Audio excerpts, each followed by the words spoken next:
Bab 3227. Tidak bisa dikalahkan. Mileye segera pulang ke rumah besar Perdana Menteri Kanan dan tidak ada yang menghalanginya karena dia dibawa oleh Perdana Menteri Kanan sendiri. Setelah masuk, Mileye langsung berjalan ke tempat kerja Perdana Menteri Kanan. Namun, dia dicegat. Seorang tua menatap Mileye, "Apa yang kamu lakukan?" Mileye dengan serius berbicara, "Ada orang yang mencariku masalah." Orang tua itu berkerut dahi, "Mencarimu masalah?" Mileye mengiyakan, "Ya." Orang tua itu terdiam. Mileye berbicara, "Aku mau menjumpai Perdana Menteri Kanan." Orang tua itu menatap Mileye, "Perdana Menteri Kanan sedang bekerja." Mileye berbicara, "Ada orang yang mencariku masalah." Orang tua itu berbicara dengan tegas, "Kamu adalah sandera. Tolong punya sedikit kesadaran." Mileye dengan tegas berbicara, "Mereka juga menghina Perdana Menteri Kanan." Kerutan di dahi orang tua itu semakin dalam dan pada saat yang sama, seorang pengawal berpakaian hitam mendadak muncul di tengah-tengah, melirik Mileye, lalu berjalan ke depan orang tua itu dan berbicara pelan beberapa kata. Segera, orang tua itu melihat Mileye, "Kamu memukul pangeran pertama Perdana Menteri kiri." Mileye mengiyakan. Orang tua itu menatap tajam Mileye, "Apa kamu gila?" Mileye dengan serius berbicara, "Dia menghina Perdana Menteri Kanan." Orang tua itu berbicara, "Menghina Perdana Menteri Kanan." Mileye mengiyakan, "Ya." Orang tua itu marah, "Bagaimana mungkin dia menghina Perdana Menteri Kanan? Kamu tidak boleh menciptakan masalah. Kamu adalah sandera, mengerti?"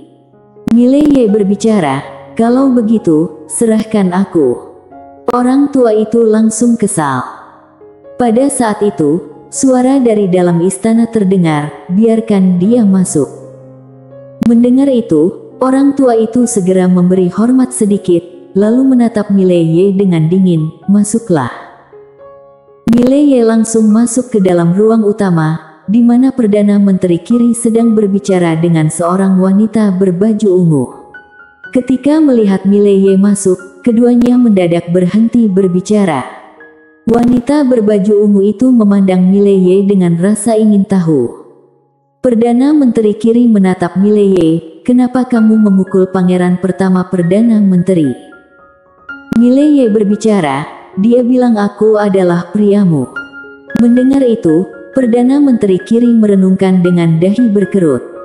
Mileye berbicara lagi, "Kamu pikir dia pantas dipukul atau tidak?" Perdana Menteri kiri menatap Mileye, "Kamu hanya ingin menciptakan masalah." Mileye mendadak bertanya, "Apakah di negara kuno ada hukum?" Perdana Menteri kiri mengiyakan, "Ada." Mileye bertanya lagi, "Dia mengancamku di jalan, itu dianggap kejahatan apa?"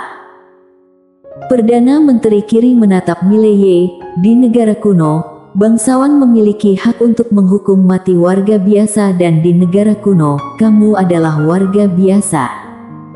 Wajah Mileye langsung menjadi gelap. Perdana Menteri kiri mendadak berjalan pelan ke depan Mileye, "Kamu sepertinya tidak punya kesadaran sebagai sandera. Apakah kamu tahu, jika temanmu tidak muncul, kamu akan dihukum mati? Apakah kamu sama sekali tidak khawatir? Ataukah kamu sangat mempercayai temanmu itu?" Mileye memikirkan sejenak, lalu berbicara, "Dia tidak akan datang." Perdana Menteri kiri tersenyum, "Tapi kamu sama sekali tidak panik. Jelas, kamu punya kartu as." Mileye tertawa, "Orang yang melihat kartu asku, pada umumnya mati." Perdana Menteri kiri mengangkat sudut bibirnya, "Rasa percaya dirimu sungguh menarik." Mileye menggelengkan kepala, lalu berbicara, "Nona Perdana Menteri kiri, aku punya saran untukmu. Mengancam temanku dengan membawaku ke sini, itu tindakan yang tidak bijaksana. Dia adalah orang yang ditakdirkan pada generasi sebelumnya dan aku adalah orang yang ditakdirkan pada generasi ini. Menghadapi dua orang yang ditakdirkan, kalian berdua. Apa yang kalian pikirkan? Perdana Menteri Kiri mendadak berbicara, apakah kamu tahu sekte Taoisme? Sekte Taoisme didirikan oleh pemilik kebenaran agung dan sekte Taoisme dikenal sebagai sekte yang mengikuti ajaran kebenaran agung. Namun, akhirnya apa yang terjadi? Mereka lenyap selamanya dari dunia ini. Mileye terdiam. Perdana Menteri Kiri melanjutkan, Tuan Muda Ye, aku dengan tulus menyarankanmu untuk memahami lebih baik tentang negara kuno kita pada periode ini. Percayalah padaku, ini akan sangat menguntungkan bagimu, setidaknya ini akan membuatmu menyadari diri sendiri. Setelah berbicara demikian, dia berbalik dan melihat wanita berbaju ungu itu, tersenyum, Putri Jenny, aku pikir apa yang kamu katakan bisa diterima. Besok, aku akan menyampaikan laporan kepada Yang Mulia. Wanita berbaju ungu itu berdiri, memberi sedikit hormat, terima kasih, Perdana Menteri Kiri. Perdana Menteri Kiri tersenyum, tidak masalah. Setelah berbicara demikian, dia pergi. Di dalam istana, hanya tersisa Mileye dan Putri Jenny. Tanpa diduga, Putri Jenny mendekati Mileye, memandanginya, lalu tersenyum, kudengar kamu adalah orang Taoisme. Mileye mengiyakan, ya. Putri Jenny menatap Mileye, kamu sangat berbahaya. Mileye tersenyum, mengapa begitu? Putri Jenny mendadak, tanpa ragu-ragu, meraih tangan kanan Mileye. Aku pernah belajar ramalan dari seorang senior, tidak apa-apa jika aku meramalmu. Mileye tersenyum, tidak masalah. Setelah memandang sejenak, mendadak, matanya mendadak menyusut dan seketika itu juga, matanya ditutup rapat, kemudian, dua garis darah perlahan mengalir dari sudut matanya. Putri Jenny segera melepaskan tangan Mileye dan mundur, terkejut, kamu. Mileye menatap Putri Jenny, apa yang terjadi? Putri Jenny terkejut, mengapa takdirmu begitu tidak terduga, dan bahkan, itu membalikkan diri kepadaku. Mileye tersenyum, aku adalah orang yang ditakdirkan. Putri Jenny menggeleng-gelengkan kepala, bukan hanya karena kamu adalah orang yang ditakdirkan, ada alasan lain. Kamu adalah orang berbahaya. Aku akan menyarankan kepada Yang Mulia untuk membunuhmu. Mendengar itu, Mileye mengernyitkan kening, apakah kamu gila? Putri Jenny meraih kedua tangannya erat-erat, kamu sangat berbahaya, negara kuno mungkin dalam bahaya, hanya dengan membunuhmu, negara kuno dapat dihindari dari bahaya. Mileye berpikir sejenak, lalu berbicara, apakah mungkin ada kemungkinan bahwa karena kamu memiliki niat membunuhku, maka negara kuno menjadi berbahaya? Putri Jenny terdiam sejenak, lalu berbicara, jika kamu mati, negara kuno tidak akan dalam bahaya. Keberadaanmu akan mengancam negara kuno. Mileye melirik wanita di depannya, apakah seni meramalmu diajarkan oleh Wendirto? Wendirto. Putri Jenny mengerutkan kening, siapa Wendirto? Mileye menjawab dengan tenang, Putri Jenny, aku menyarankanmu untuk berhati-hati. Setelah berbicara demikian, dia berbalik dan pergi. Di dalam ruangan, Putri Jenny diam sejenak sebelum berbalik pergi. Tujuannya adalah istana kerajaan negara kuno. Mentornya adalah peramal terkuat di negara kuno dan juga penasehat utama dalam urusan negara saat ini. Setelah meninggalkan ruangan, Mileye melihat sekeliling. Dia merasa perlu mendirikan sebuah akademi di sini. Awalnya, dia berharap bisa bekerja sama dengan negara kuno, tetapi sekarang tampaknya kerja sama itu tidak mungkin. Orang-orang di negara kuno ini sangat berani, satu persatu lebih berani. Mileye meninggalkan istana Menteri Kanan dan memutuskan untuk mencari tempat yang bagus untuk mendirikan akademi. Sedangkan untuk 2 hari ke depan, apakah ini merupakan sesuatu yang harus dia khawatirkan? Di jalanan, Mileye menyelidiki sekitarnya.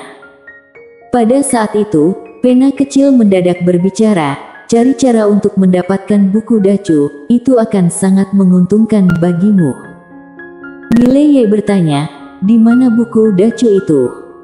Pena kecil menjawab, ada di dalam kota ini. Mendengar itu, Mileye mengerutkan kening, di dalam kota ini. Pena kecil berbicara, ya. Mileye mengerutkan kening sedikit, dia melihat sekeliling, lalu berbicara, apakah kamu tahu lokasinya dengan pasti? Pena kecil berbicara, di ujung sebelah kanan.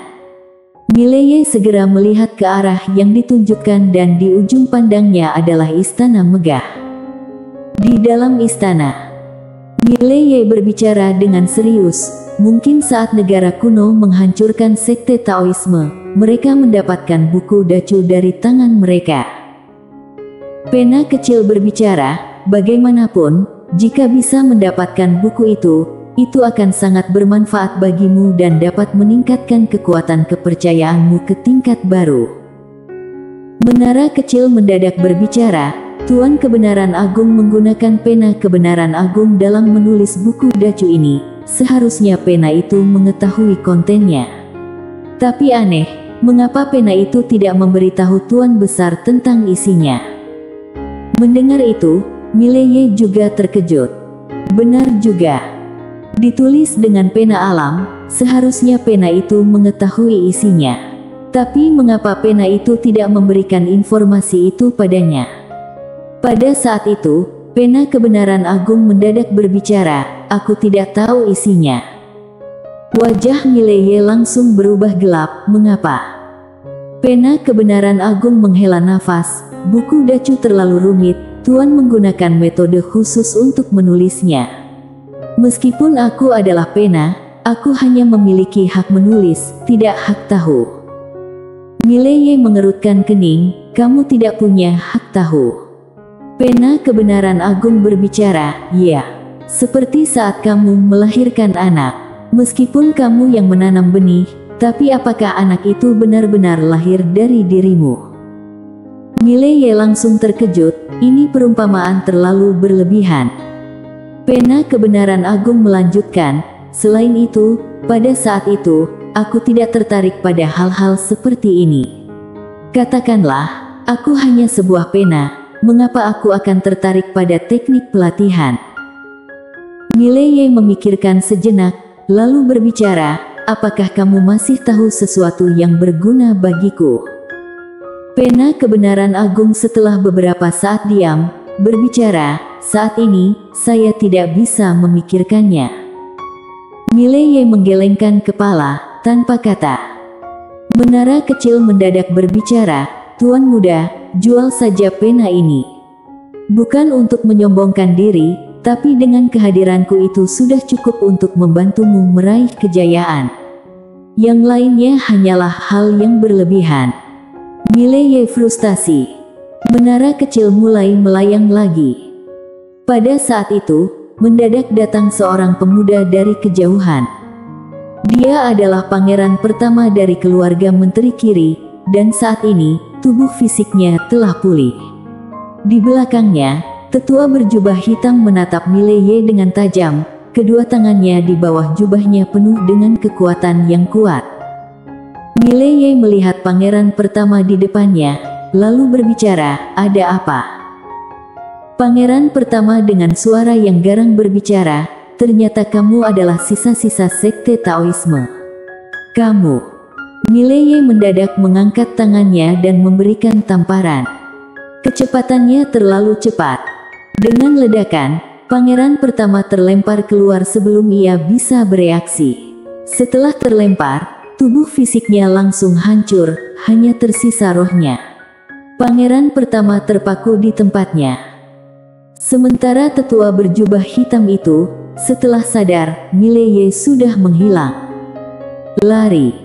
Apakah itu sesuatu yang harus dia khawatirkan? Di jalanan, Mileye berkeliling untuk mengevaluasi situasi. Pada saat itu, pena kecil mendadak berbicara, cari cara untuk mendapatkan buku Dacu, itu akan sangat menguntungkan bagi Anda. Mileye bertanya, di mana buku Dacu itu? Pena kecil menjawab, ada di dalam kota ini. Mendengar itu, Mileye mengerutkan kening, di dalam kota ini. Pena kecil berbicara, ya. Mileye mengerutkan kening sedikit, dia melihat sekeliling, lalu berbicara, apakah kamu tahu lokasinya dengan pasti? Pena kecil berbicara, di ujung sebelah kanan. Mileye segera melihat ke arah yang ditunjukkan, dan di ujung pandangnya adalah istana megah. Di dalam istana, Mileye berbicara dengan serius, mungkin saat negara kuno menghancurkan sekte Taoisme, mereka mendapatkan buku Dacu dari tangan mereka. Pena kecil berbicara, bagaimanapun, jika bisa mendapatkan buku itu akan sangat bermanfaat bagimu dan dapat meningkatkan kekuatan kepercayaanmu ke tingkat baru.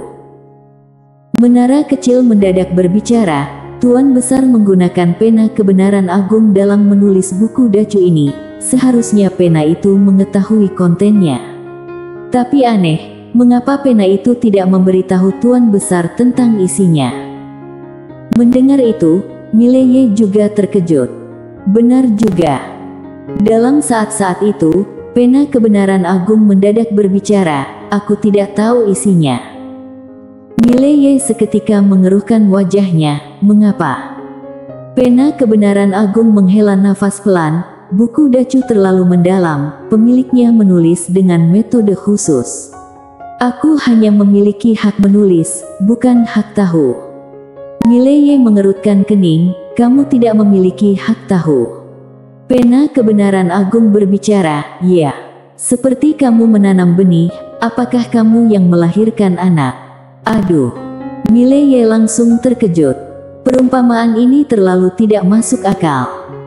Pena kebenaran agung melanjutkan, selain itu, pada saat itu, aku tidak tertarik pada semua itu. Katakanlah, aku adalah sebatang pena, kenapa aku akan tertarik pada teknik latihan? Mileye berpikir sejenak, lalu berbicara, apalagi yang kamu tahu yang berguna bagiku? Pena kebenaran agung berdiam sejenak, kemudian berbicara, sementara ini, aku tidak bisa berpikir pada apapun.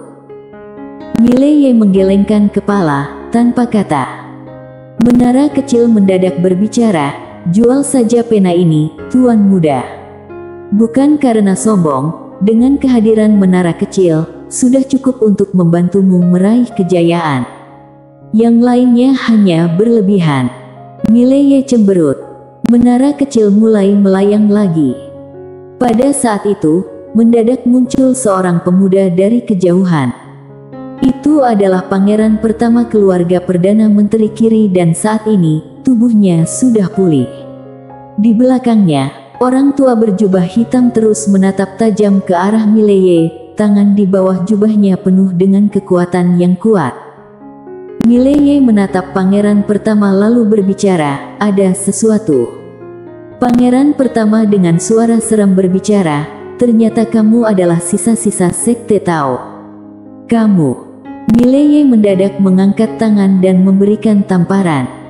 Kecepatannya terlalu cepat. Boom. Pangeran pertama belum sempat bereaksi ketika seluruh tubuhnya langsung terlempar keluar. Setelah terlempar, tubuh fisiknya seketika hancur, hanya tersisa rohnya. Pangeran pertama terdiam di tempat. Sementara itu, ketika tetua berjubah hitam menyadari situasinya, Mileye sudah menghilang. Dia lari. Tetua berjubah hitam terkejut sejenak, kemudian wajahnya penuh dengan keterkejutan. Sebelumnya, Mileye melakukan serangan mendadak, ditambah dengan kejutan, oleh karena itu, dia tidak berpikir bahwa Mileye begitu kuat. Namun, saat ini dia baru menyadari bahwa kekuatan lawannya jauh di atasnya. Ini adalah seorang ahli. Pada saat itu, pangeran pertama mendadak berteriak, kenapa kalian masih melihat saja? Pergi bunuh dia, pergi bunuh dia. Tetua berjubah hitam ragu sejenak, kemudian berbicara, Tuan muda, orang ini tidak sederhana, kita harus berpikir dengan matang. Pangeran pertama marah, dia melecehkanku. Dia melecehkanku. Tetua berjubah hitam dengan suara berat berbicara, kita harus kembali dan mencari pemimpin kami. Pangeran pertama sudah marah, kamu pergi dan bunuh dia untukku, pergi. Tetua berjubah hitam mendadak berbicara, aku tidak bisa mengalahkannya, kamu harus pergi sendiri, sialan. Bangsawan tolol yang cacat akal. Setelah berbicara demikian, dia berbalik dan pergi. Pangeran pertama bersambung.